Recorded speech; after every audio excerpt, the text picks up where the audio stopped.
Thank you for joining Circle Optics 360 Pulse. I am your host, Jennifer Sertle. 360-degree imaging is part of everyday life, and Circle Optics technology is accelerating the delivery of life-saving resources, ensuring aerospace safety, and increasing access to immersive experiences. This podcast, 360 Pulse, is dedicated to featuring immersive technology and the innovators working on these capabilities. Today's guest, Mattia Crespi, has been a dynamic force in innovation and digital technologies, making significant strides both within Silicon Valley and the international stage. His entrepreneurial spirit is evident in his co-founding of prominent tech startups like Qubit Technologies, which I'm sure he's going to tell us about. He's also been a part of the Institute for the Future in Palo Alto as a research affiliate since 2010, and he's been instrumental where he significantly contributes to pioneering research and oh my goodness, I'm overwhelmed a little bit because of all he's done. He significantly contributes to pioneering research and initiatives that are mapping the future of immersive and internet technologies. And his expertise in consumer VR applications is wide-ranging, covering sectors from defense to entertainment.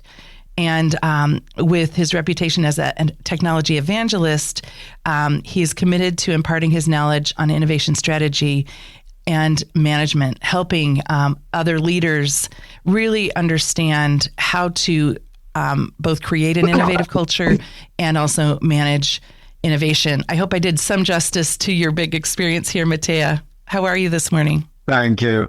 I'm very good. Thank you. And thank you for inviting me to your podcast. It's a pleasure being here. Fantastic. So what's really interesting is, I have a 16-year-old son, and I'm always wondering, I wonder what he'll do when he grows up. Were there any indications when you were a young man that you would be shaping the future the way that you are now?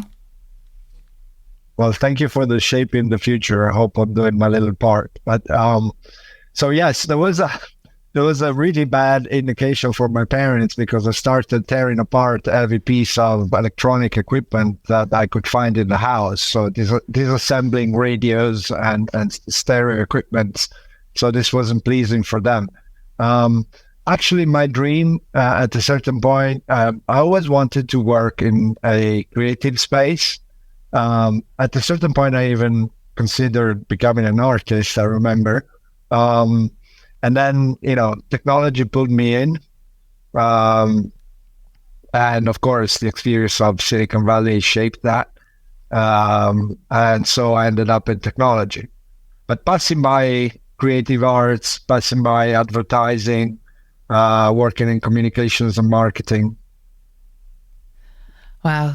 It's so fascinating is that I think a lot of technologists are inspired by either art or they're also musicians. And I like to make that connection on air just because I think, with a lot of people on STEM, they often need to leave in space for being inspired and being inspiring. But it is quite a big deal to actually be in technology versus being, where you've been. Can you share some of the pivotal moments in your career that really allowed you to go from being interested in technology to actually shaping technology, especially within VR, AR, and the blockchain?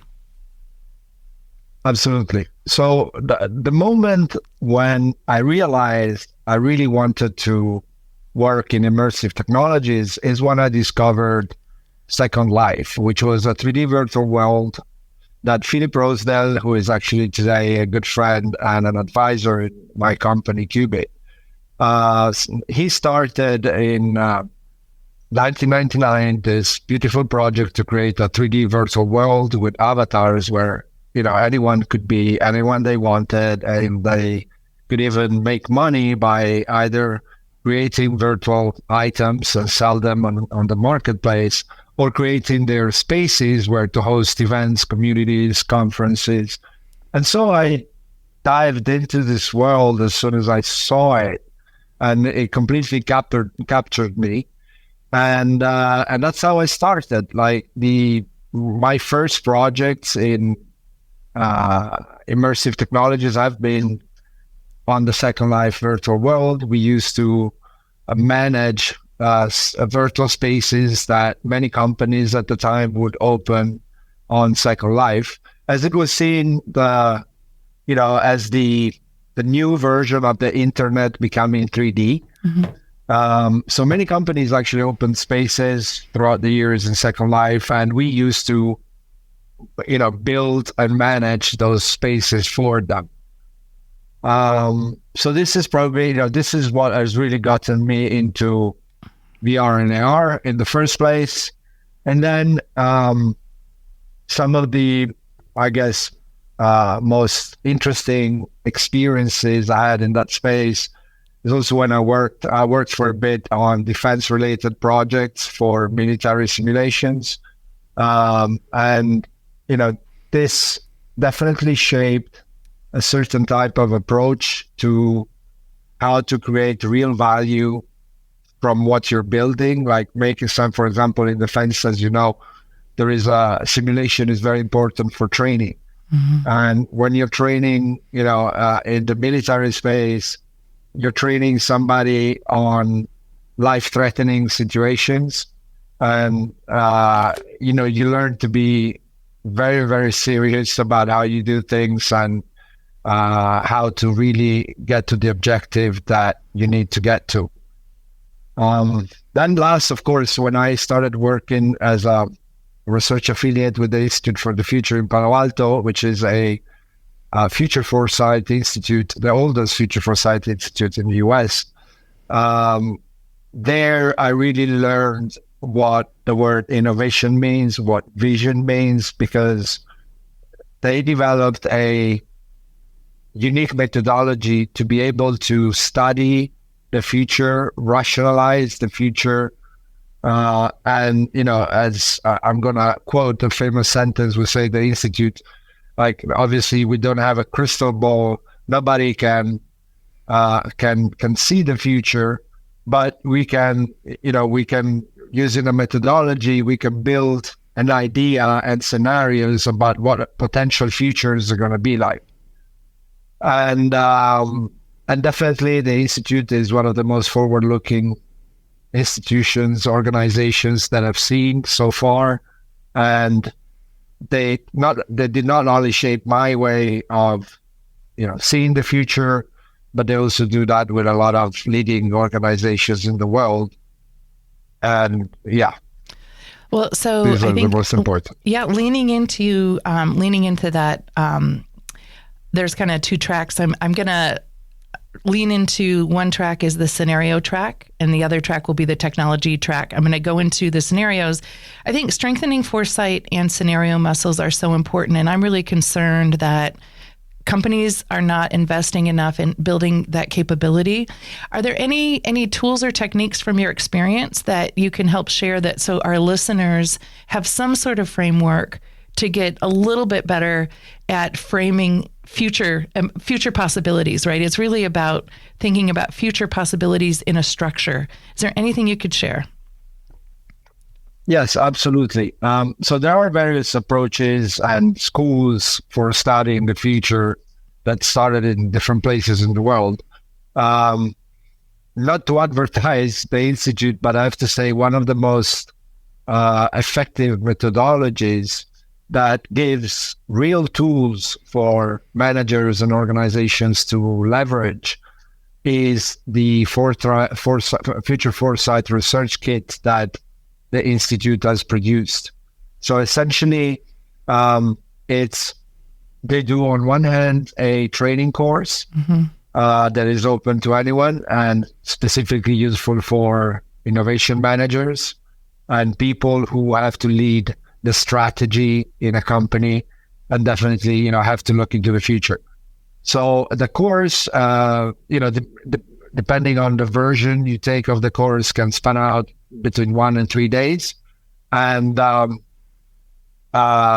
what you get from there is not just the theory, but it's also a set of practical tools that you can use in your organization to basically take you through a process that is very rational, that allows you to orderly frame the elements that give you those pictures of future scenarios where your organization is going to be, it's going to find itself in. So it's Yeah, I was going to say it still takes 9 months to have a baby, and it sounds like to build those skills really is quite an investment of time.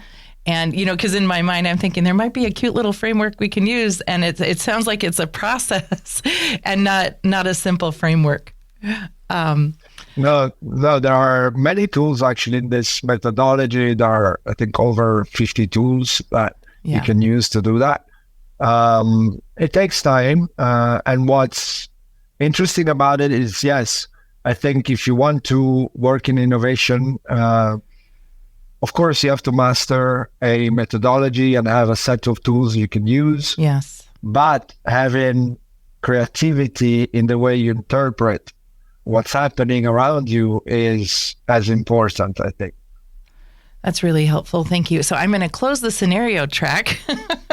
And we will, when I write about this, I'll be sure to send some links to get some of those resources that were just mentioned. But how, I'm really interested in how being in the Silicon Valley kind of impacted your thinking about innovation. And did you actually come up with a definition of innovation? Oh, not really. I didn't come up with a definition. Well, Silicon Valley is definitely a unique innovation ecosystem in the sense that also many other places in the world have tried to replicate what happens in Silicon Valley without success. Mm-hmm. I mean, there are other interesting innovation ecosystems around the world, but Silicon Valley always stands out for being unique. And, I guess this results from a number of factors. But what you get there is really first of all, a real access to technology. The moment you're there, you're immersed in technology and people that make technology and make the future, and you get access to them. Of course, you have to be in the right circles. It's not easy sometimes to enter everywhere in Silicon Valley, but there is definitely an openness and the possibility, to share and learn from sharing with other people, to model your vision based on what you see around yourself, where everybody is working on something for the future. Mm. And then, for me, in my case, it was also finding similar mindsets and peers to which I could really relate to, instead of always being the one that was always too far out. When I came to Silicon Valley, I was for the first time living in the present and not just in the future. Wow. Can you say more about that idea? Often I think that outliers are really good at kind of pattern recognition and kind of being in the future, but without being able to convey and build a bridge, you can't really get to scale. So can you say a little bit more about that feeling of having been in the future, but being in the present? That's really powerful. Yeah, because when you what gets you to innovation, to working in innovation, is really a passion for the future and for anything that is tomorrow. Mm. You just want to, it's like you have this drive of arriving there early.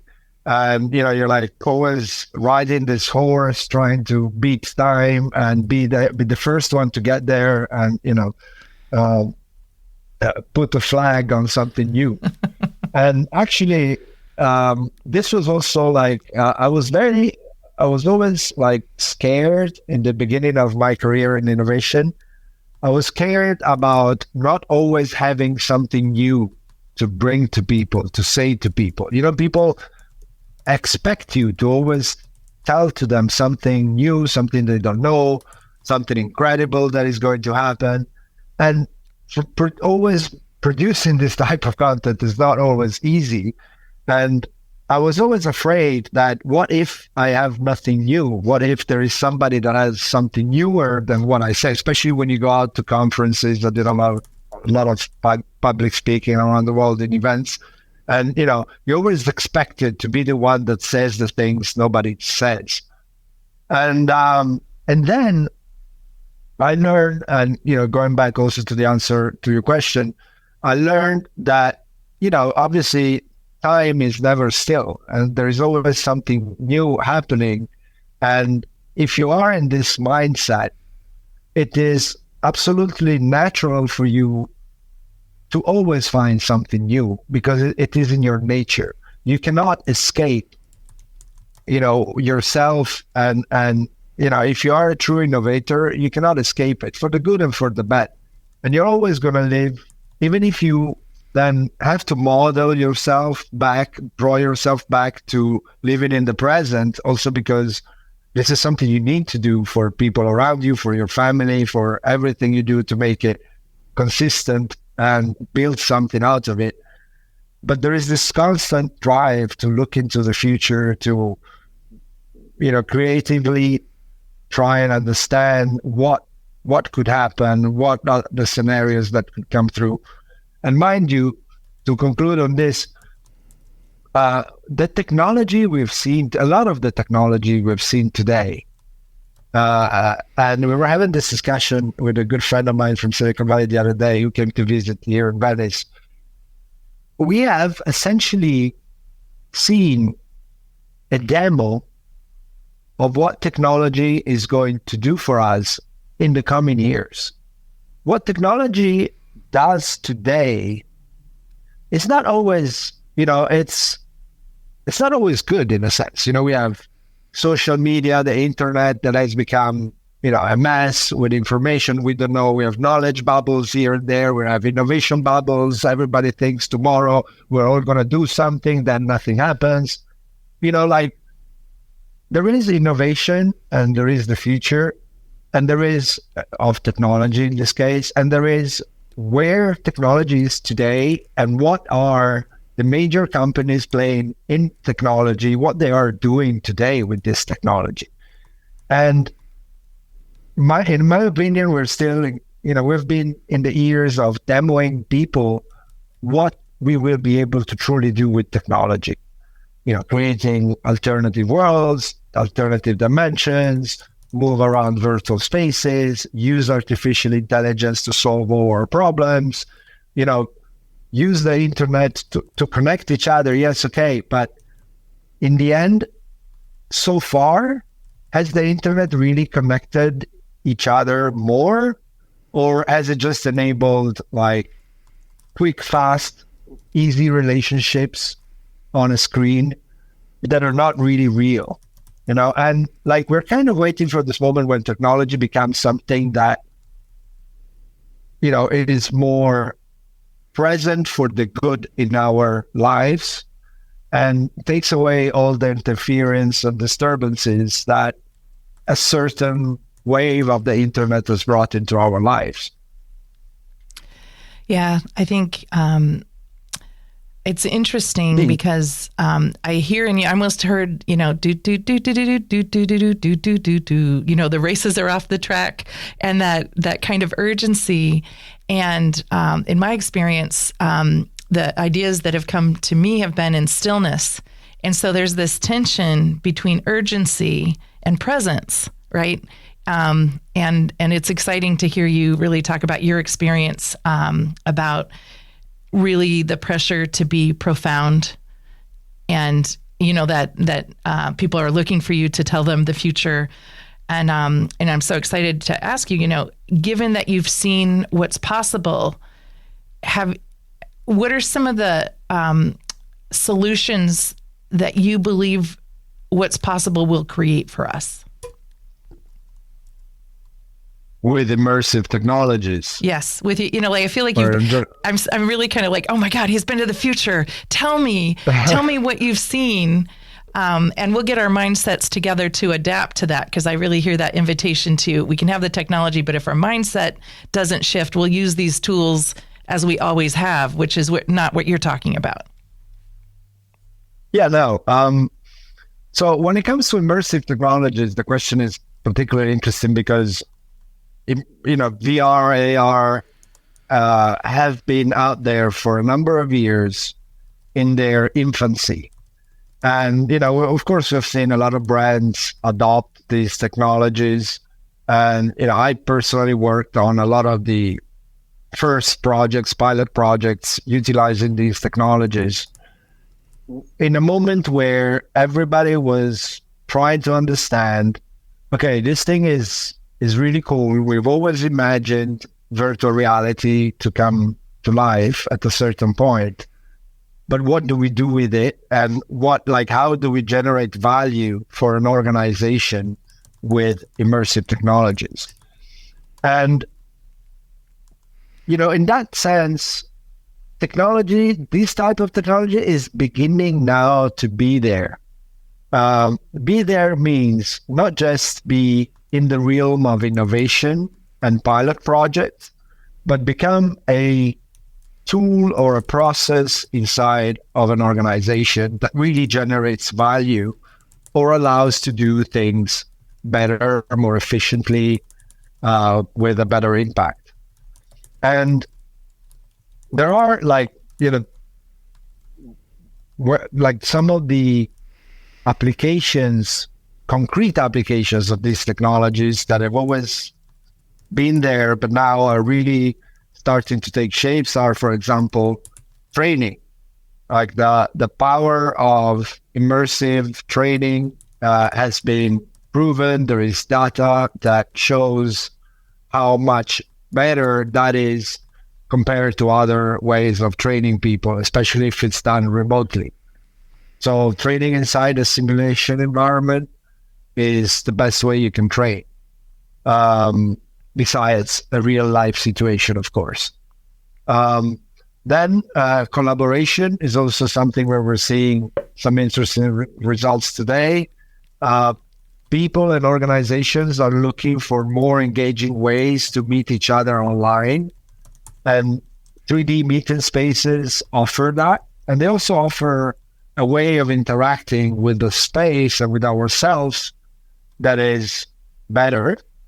For instance, one thing you should think about our presence online is that, for example, when you're in a Zoom call, you have two filters in between the other person. One is the camera, the other one is the screen.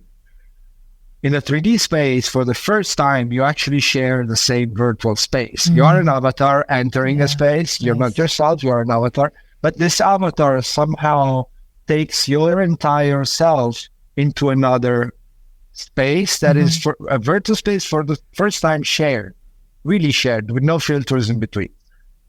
Then, of course, the another thing that where value is going to be seen very soon is how to enhance any experience that is related to products and retail.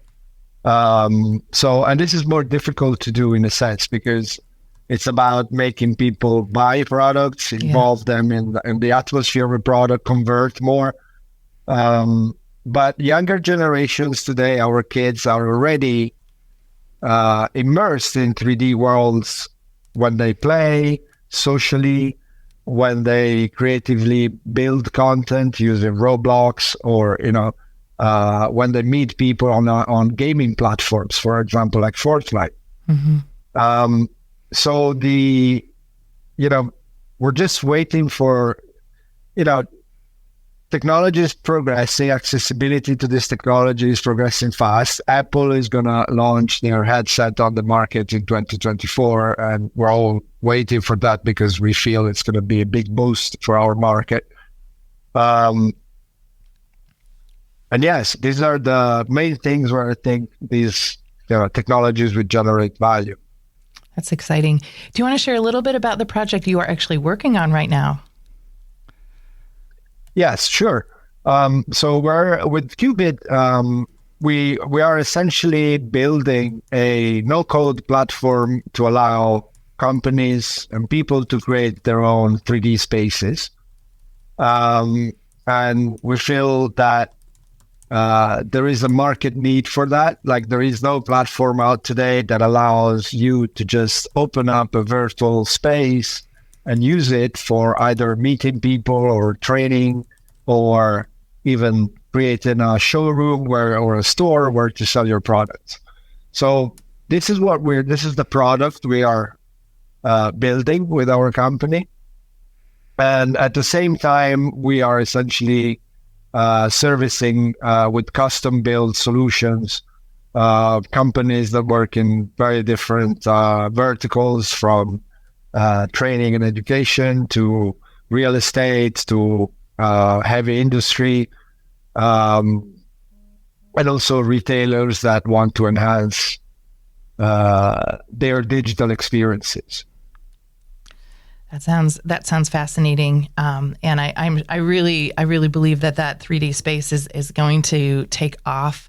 And I too, my son, again, 16, and his whole entire life has been working with people from all over the world, building things in this space. And there's a level of comfort to just wanting to build and see things that they're creating in their mind, and their belief of their ability to see it in not in a physical form, but to see it in a virtual form. Like they just believe that whatever I see, I can make. And I think it's amazing. The last question that I have, and I feel like there's so much we can learn from you. I always like to ask, is there any book in particular or book you recommend for us? Also curious about, did you read a lot of sci-fi? There's a lot about the ability to scenario plan is reading sci-fi. So I'm really interested in what your bookshelf says. Well, yes, or I can mention actually the book I wanted to mention is not related to technology innovation. Sometimes book about technology innovation can be very heavy as well if you really want to, get your hands on them and go through their methodologies and so on. But I was very interested by this book, which is called The Code of Capital by Katharina Pistor, originally published by the Princeton University Publishing Service, and then now it's out as a book as well. And I found it particularly interesting because it explains, and I think that's a very it's a topic of the present that we're living in, how the legal system has essentially constructed barriers to protect capital throughout history. And, like how, our society has generated laws and systems to essentially allow the protection of wealth and capital. And the reason I'm saying it's very actual in this moment is because as we're seeing, from the world going back to war and Europe and so on, we're back into the Cold War situation with Russia and the Western world. With a lot of social tension that we are experiencing, I think society is going through a very difficult time. And one of the reasons is that, capital is more and more polarized. And there is this, big division. This is also a big topic in the US now. And what the government has been trying to do is somehow level, between the difference of the shareholder value and all the money shareholders made in these times and what people that are actually working in companies are getting out of that. And I think that there is a perception in the society we live in that, there is a real tension in between, how, some people that are living a certain life, we see advertised on social media everywhere, the billionaires and what they do, the technology tycoons and all that. And the rest of the world, which is kind of losing themselves more and more and not knowing, what they're going to do, how they're going to cope with everything because things are getting more difficult. Yes. So the Code of Capital. That sounds amazing. We have a bookshelf at Circle Optics by books that have been recommended by our podcast guests. So I'm going to order that today. And yeah, I think I think you're really good at creating visible tension, right? The tension between the future and the present, and the creating all these technologies that create access and the realization that we're still structurally prohibited from access that we're creating. I think these are all powerful tensions, and innovation comes from that tension, which is really great. You have been listening to Mattia Crispi. He is the one to watch regarding the future of 3D modeling and immersive experiences.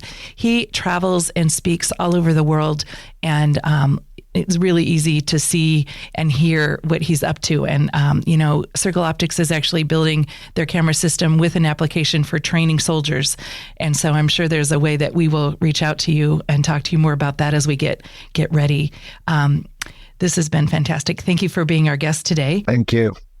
I want to especially mention our producer, Scott Fitzgerald at RockFox Studios here in the heart of Rochester, New York, the epicenter of optics.